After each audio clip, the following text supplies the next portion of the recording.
International Finance Director of Marketing at Affectiva.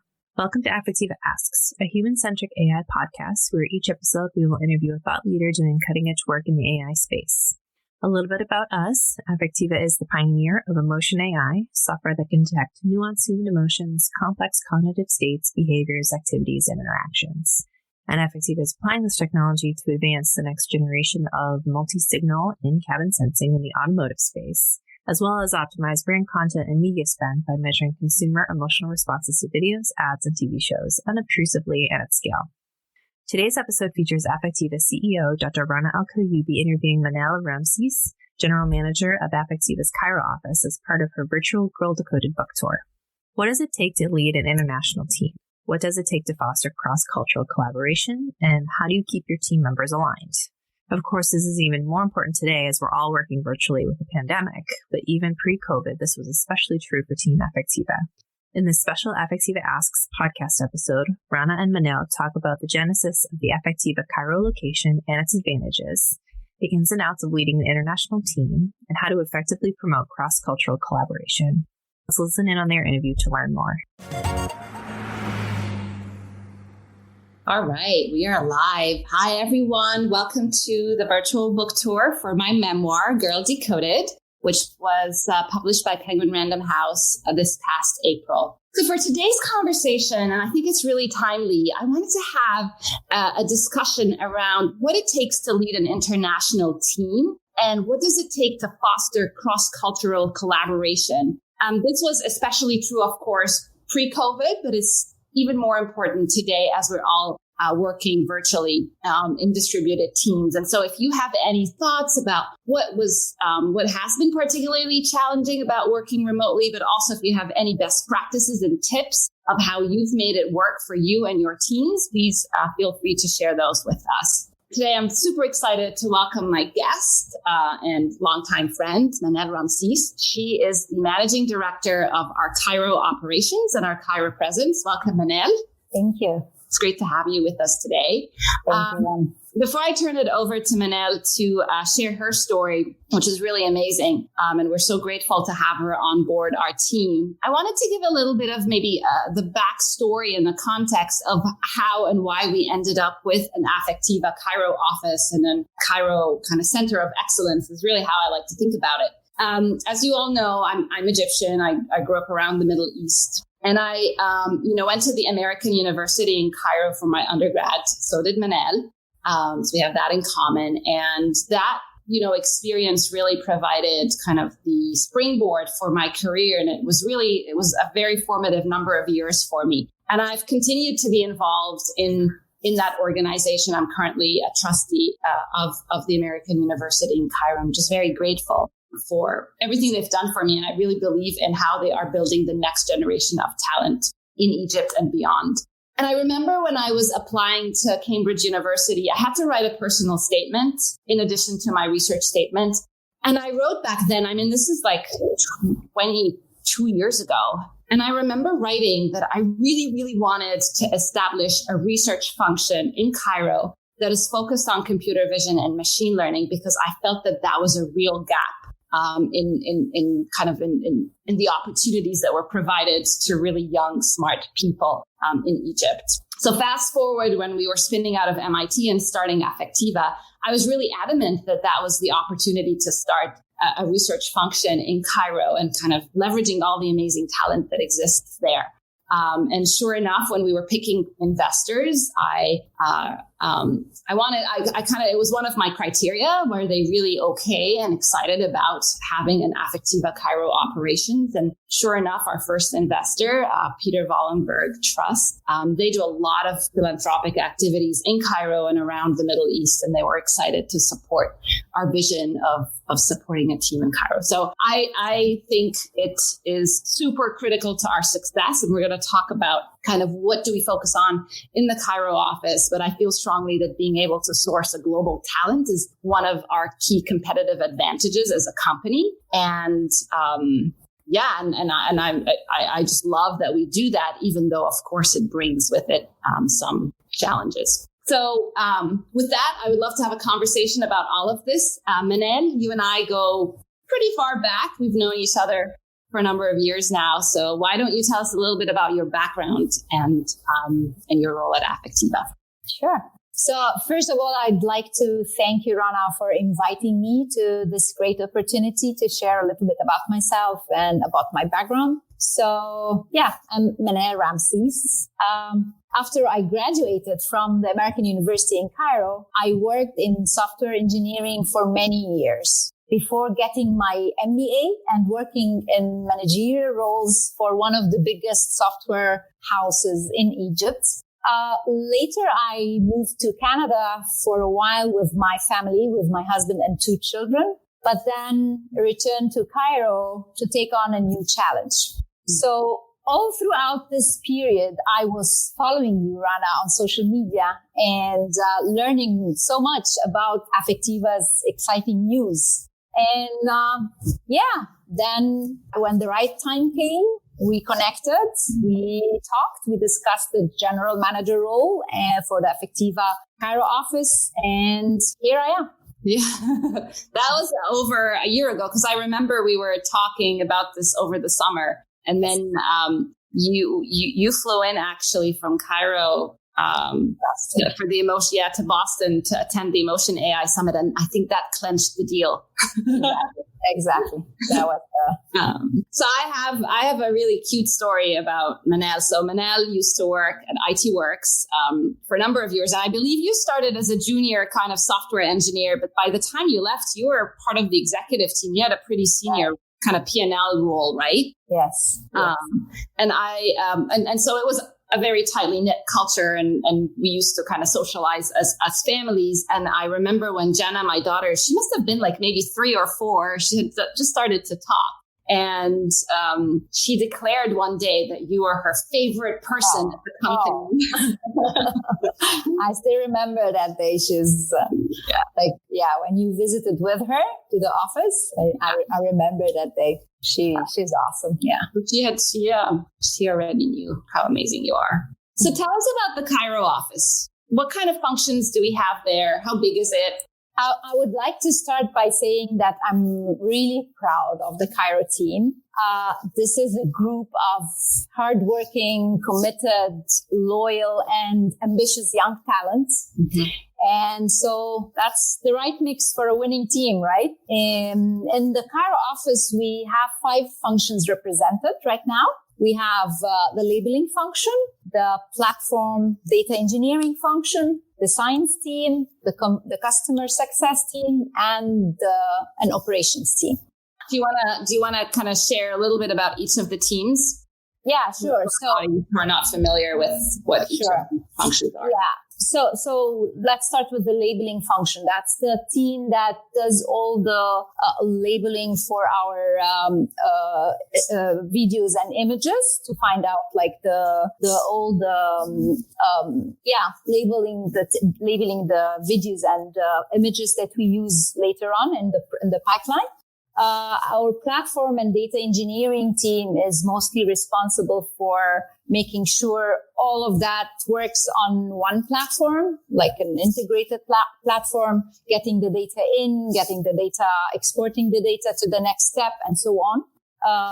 Even with the platform that people use to do all that stuff. Yeah. The science team is where the machine learning and artificial intelligence part comes in. These are like the computer vision people doing all the modeling and stuff to like produce the result that we want. The customer success team is a team that is responsible for responding to our customers for specifically one of the products that we own, the media analytics products. And finally, the operations team. These are the people who take care of all that together in the office and managing all that stuff together. That's awesome. And what I love is that these teams are very much integrated with the Boston teams. It's not like we have a team that's sitting on the side based in Cairo. They're doing their thing. Mm-hmm. And then there's a set of other functions that are in Boston. Like a lot of our functions are cross kind of location and geography, which which I love. I think that's amazing learning experiences for both teams. True. Yeah, that's the teams are continuously working together with the Boston team and trying to manage their schedules around that. And I think that's cool. So what do you think are some of the advantages of having a team based in Cairo? Well, first of all, I believe in Cairo we have access to an amazing pool of young talents. You just mentioned that at the beginning. AUC, the American University, and JUC, the German University, stand out as universities with high caliber graduates in our fields, in addition to other universities as well. Another huge advantage I see is of having our offices operate in different time zones, and specifically in Egypt, is better access to the European time zone, which is a huge plus for our European clients and partners. In a way, it's an important one, actually, because we do a lot of work, obviously, in Europe through both our media analytics business, but also our automotive partners. We have a lot of automakers that we partner with that are, they're basically European brands. Mm-hmm. And being in the same time zone and being just a few hours away, even by flight,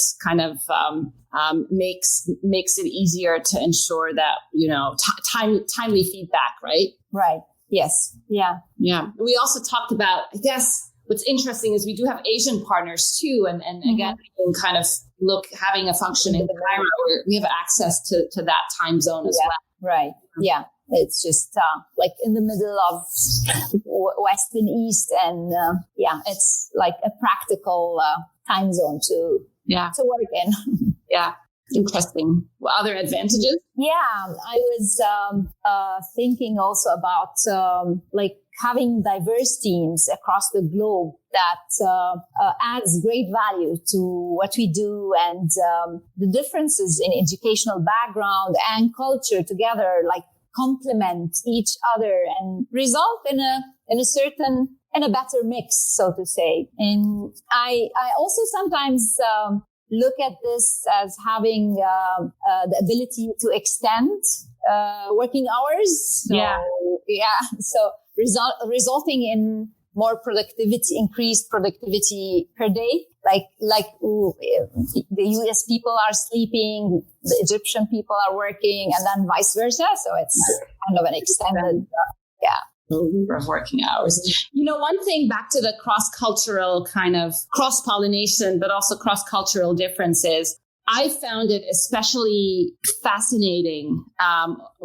It's sad because it's been really challenging, of course, with all of the protests and the systemic injustices happening in the US, but also around the world in the past few weeks. But a lot of it, we Egyptians have gone through in a slightly different flavor, but it was the impetus for the Arab Spring. And I found it just so heartwarming that the two teams were able to come together and have a very open dialogue around, what does that mean? What does it mean in the US? What does it mean in Egypt? What does it mean globally? And I just felt like it was an amazing learning opportunity and just, a real moment of human connection and kind of acknowledging different perspectives to a very kind of tough issue. Yes, I agree on that.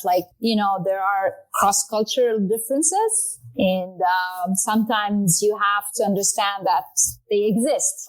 Different people, different cultures think about topics in maybe different ways and deal with them maybe also in different ways. But I think this is why we value diversity so much, and it really adds to our understanding of the world and how it functions. And yeah, absolutely. And I actually think that translates. I mean, we bring up the diversity issue and topic all the time because I really believe it's not just the right thing to do, but it's a business imperative for Affectiva, and it makes our technology better when we are a diverse team. And one of the examples I like to give is around the diversity of our data. So a number of years ago, we, as you said, a lot of our data annotation team is based in Egypt, and a lot of them are young women, and some of them wear the hijab. And I remember at some point one of them said, I have yet to come across somebody that looks like me in this data set. And of course, it was something we hadn't thought about. But she was able to kind of highlight that this is something that it's a blind spot we had in our data. And because our team was so diverse, we were able to say, you know what, you have a point. Like, let's prioritize collecting data of women wearing headscarves or, it just highlighted that this was a missing element in our data. So I really believe that this kind of diversity, not just of gender or ethnicity or age, but even just like backgrounds and experiences and cultures is so critical. I'm proud that we're able to. Yeah. Interesting point. Yeah. Yeah. All right. So we talked about the advantages. I am curious if in your experience, you've seen any differences in how people work or how people approach work in Cairo, say, versus the US?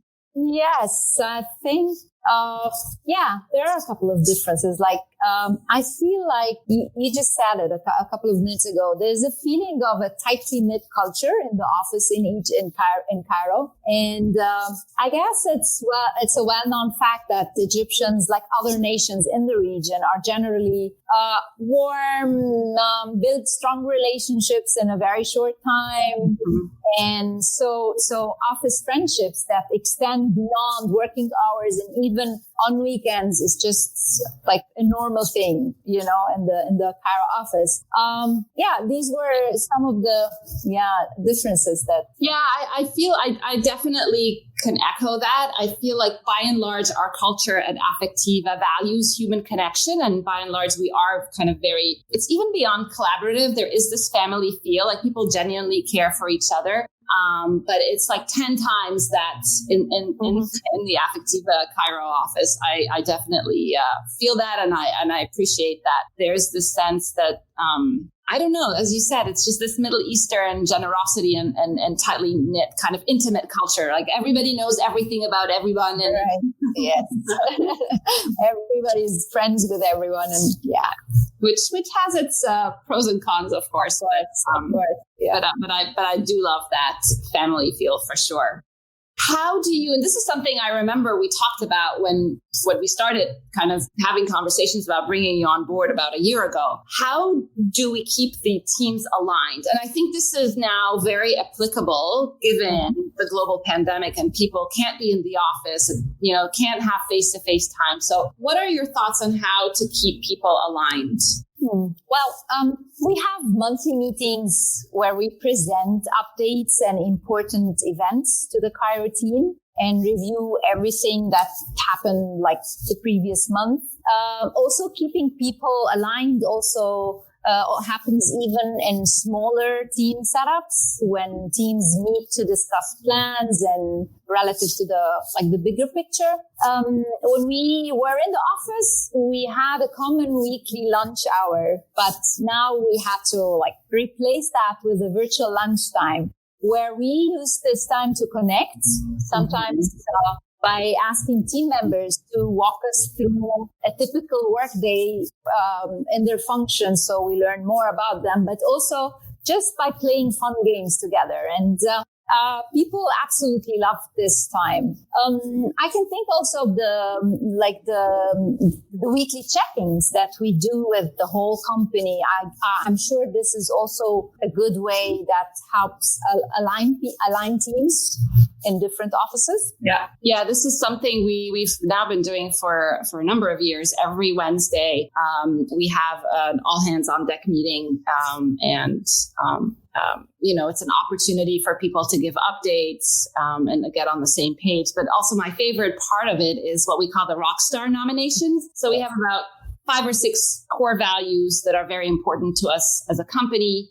For instance, human connection, getting stuff done, having integrity, and basically once a week, anybody can nominate a person who has exemplified these core values. And I found that it gives an opportunity, again, for various team members who maybe don't have a chance to interact with each other to see, Mariam, did great this week, even though you don't work directly with her. But then you see that she's been doing amazing work, and it's an opportunity to highlight people's work. Right. Yeah. I love those. Yeah, this part has become really a very exciting part of the meeting, right?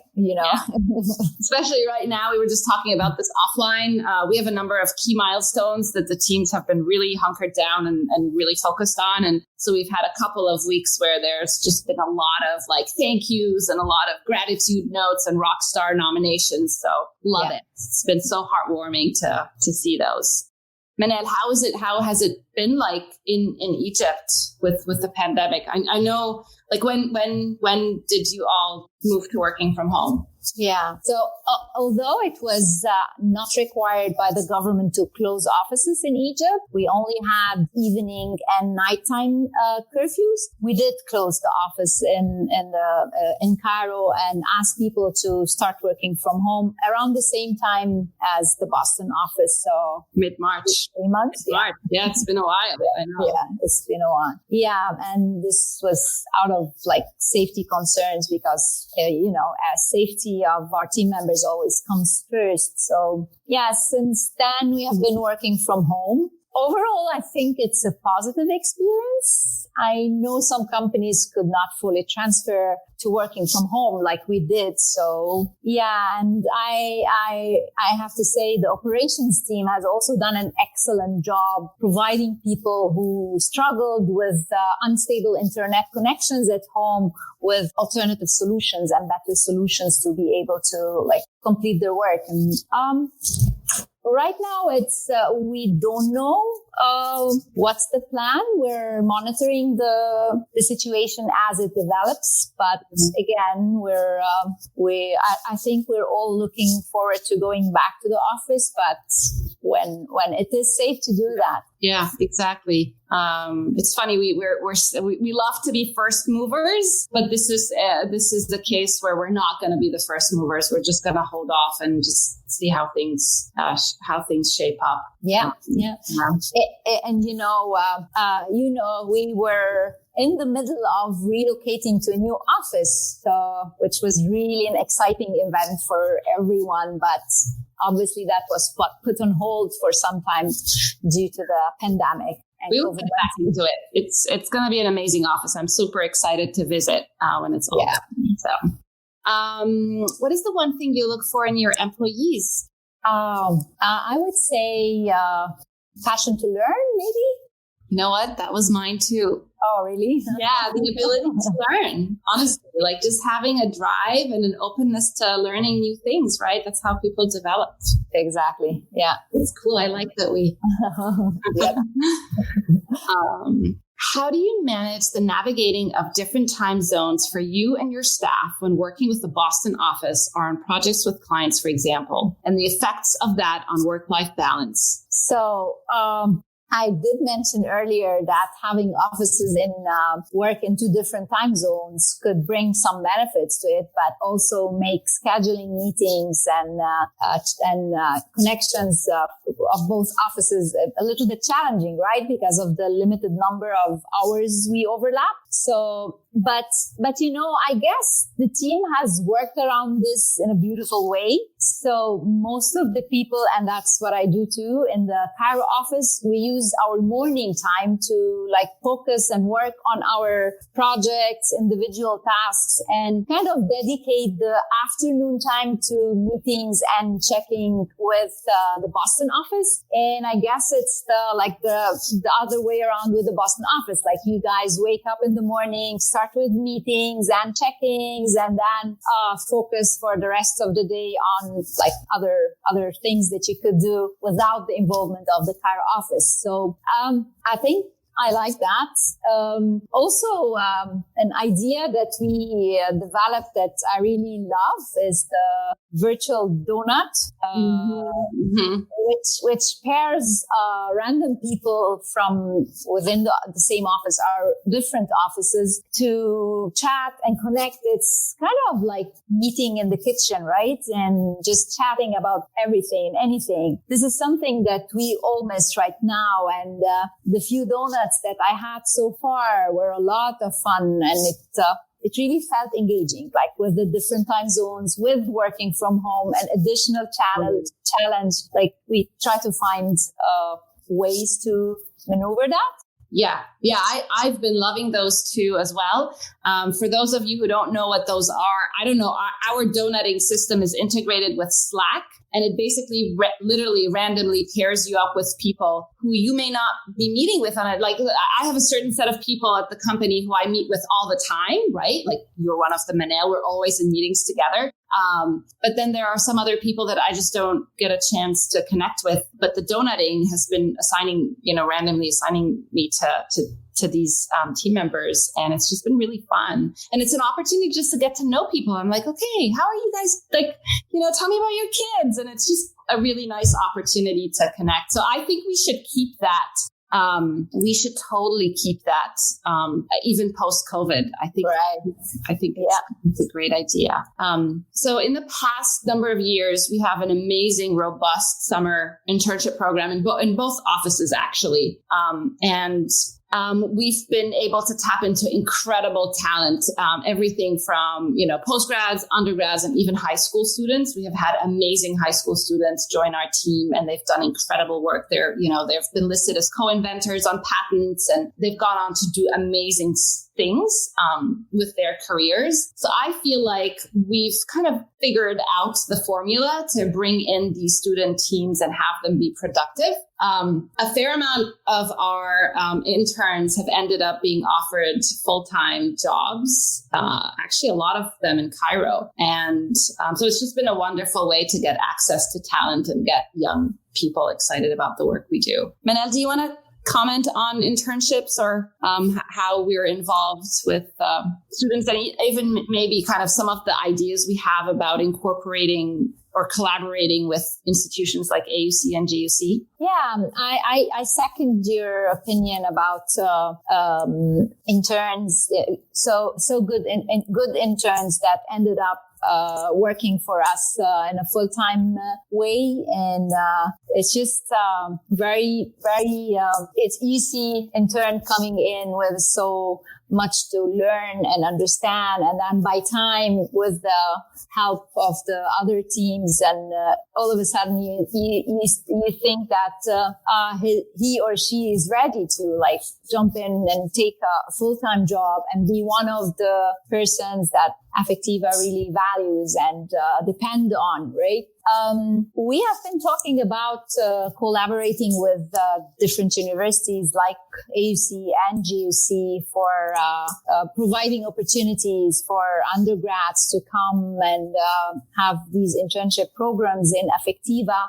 Another thing is like sponsoring projects of these like the graduating students, and sponsoring their projects and giving them the support they need from a technical point of view, or maybe from a project management point of view, or even from a business point of view. And would love to see successful projects and be part of helping these students graduate and, complete successful projects. Yeah, absolutely. I totally agree. And there's always a lot more we can do, right? Right. I think as we establish more of our presence in Cairo, I think there's opportunities to do more of that. Yeah. We are kind of very unique in terms of the work we do. Like, so if you're a young, student interested in computer vision and machine learning, there's only a handful of companies that you can engage with, and we're certainly one of them. All right, so I'm going to wrap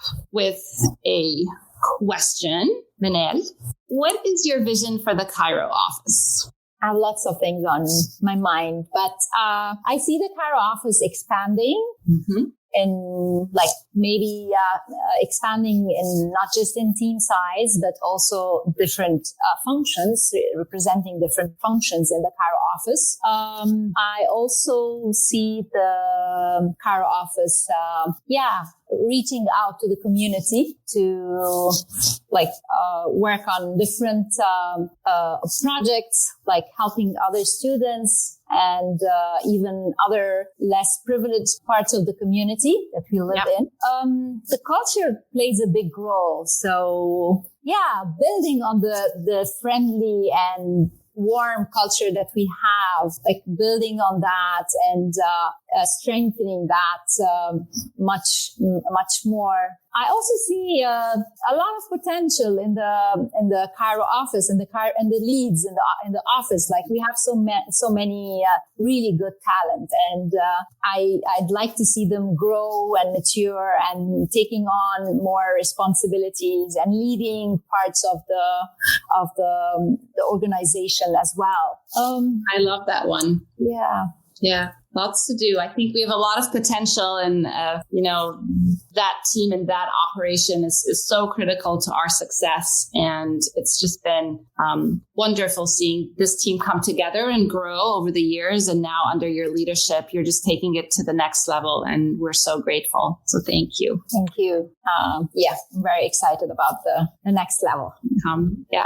Thank you, everybody, for tuning in again, and I'll see you next week. Thank you, Rana. Bye, everyone. Rana and Manil's discussion had some great points on navigating the challenges of two teams located in different time zones, both pre-pandemic and in current times, as well as seeing some advantages to these challenges. They spoke about our robust internship program and the most important traits they look for in our hires. Most importantly, they covered the vision we have to grow our Affectiva office operations in Cairo. To see more, watch the full live stream on Rana's virtual book tour YouTube playlist, or visit her website at ranalkalyubi.com/girldecoded/virtual book tour. I hope you enjoyed today's episode. Don't forget to subscribe to Affectiva's Human-Centric AI podcast on iTunes, Google Play, Stitcher, or wherever you get your podcasts for new episodes. We're also on social media, so please reach out to us on Twitter, Facebook, LinkedIn, Instagram at Affectiva to share any feedback you have on the show and weigh in on the discussion using hashtag #AffectivaAsks. Don't forget to rate us and comment with your feedback to help make the podcast more discoverable for others. Until next time, thanks for listening.